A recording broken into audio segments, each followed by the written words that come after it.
Open System Interconnection Model. The Open Systems Interconnection Model or OSI model is a conceptual model that characterizes and standardizes the communication functions of a telecommunication or computing system without regard to its underlying internal structure and technology. Its goal is the interoperability of diverse communication systems with standard protocols. The modern partitions a communication system into abstraction layers. The original version of the model defined 7 layers. We shall discuss these layers in this article. The OSI model depicts how data communication should take place. It splits the functions of processes into 7 groups that are described as layers. For clear understanding, the OSI model stands for the way in which devices communicate with each other, the means used to inform devices when to send data and when not to transmit data, the methods which ensure that devices have a correct data flow rate, the means used to ensure that data is passed to and received by the intended recipient, the manner in which physical transmission media is arranged and connected. The International Standards Organization (ISO) developed a 7-layer open system model to serve as a standard model for network architectures. Dividing data communications functions into 7 distinct layers promote the development of modular network architectures which assist the development, operation and maintenance of complex telecommunication networks. Let's discuss each of these layers in detail. Layer 7 or application layer. The application layer of a OSI architecture is closest to the end user, which means that both the OSI application layer and the user interact directly with the software application. This layer interacts with software applications and provides user services by file transfer, file sharing, etc. Database concurrency and deadlock situation controls are undertaken at this layer level. This is the layer at which communication partners are identified, quality of service is identified, user authentication and privacy are considered, and many constraints on data syntax are identified. Layer 6 or presentation layer. This layer, at times referred as syntax layer also, is usually a part of an operating system that converts incoming and outgoing data from one presentation format to another. For example, from a text stream into a pop-up window with a newly arrived text. The presentation service data units are then encapsulated into session protocol data units and moved down the stack.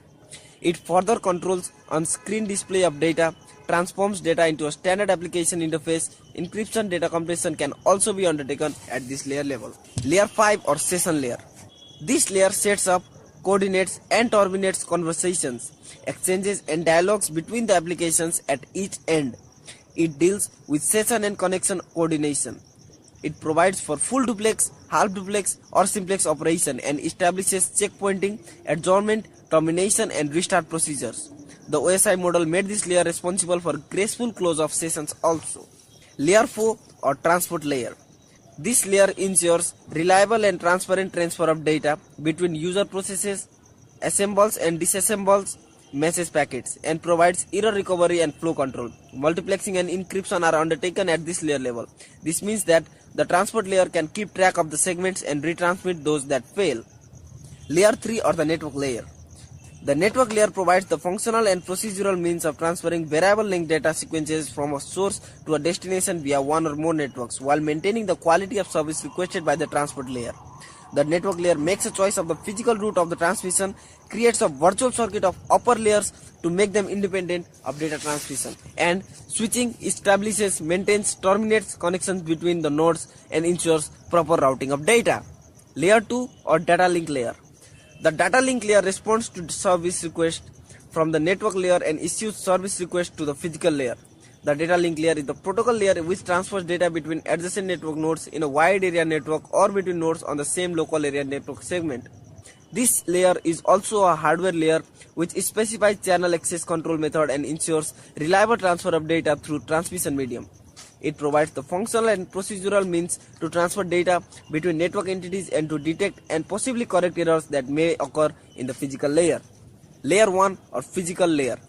The physical layer is a hardware layer which specifies mechanical features as well as electromagnetic features of the connections between devices and the transmission. In particular, it defines the relationship between a device and a physical medium. This includes the layout of pins, voltages, cable specifications, hubs, repeaters, network adapters, host bus adapters, HBS used in storage area networks, and many more. Let us now conclude this topic by understanding some functions of this model. These are listed in the points below. establishment and termination of a connection to a communication medium, participation in the process whereby the communication resources are effectively shared among multiple users, for example, contention, resolution and flow control, modulation or conversion between the representation of digital data in a user equipment and the corresponding signals transmitted over communication channel. These are signals operating over the physical cabling such as copper and optical fiber or over a radio link. Well, that's all on the different layers of the open system interconnection model. We shall discuss transmission control protocol, internet protocol in the next article. Stay tuned for that, and like always, if you have any queries, doubts or suggestions, let me know. Just click on ask a question on the left panel of the screen